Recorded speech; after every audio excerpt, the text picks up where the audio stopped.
Arestado ang isang lalaki sa Dasmariñas, Cavite na nagpakalat umano ng masiselang video at litrato ng dating niyang nobya sa internet. Itinanggi naman ito ng suspect. Ang mainit na balita hatid ni John Consulta, exclusive. Bitbit ang isang search warrant. Pinasok ng mga tauhan ng National Bureau of Investigation o NBI ang bahay ni alias Carlo sa Dasmariñas, Cavite.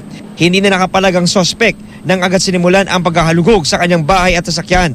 Agad kinumpiska ang kanyang laptop, computer at natagpo ang marijuana.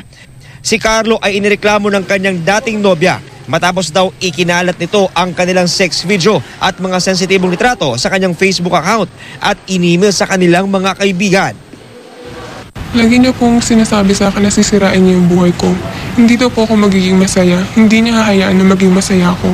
Araw-araw iiyakan ko daw po yung gagawin niya. Minahal ko siya ng totoo. Pero anong ginawa niya sa akin?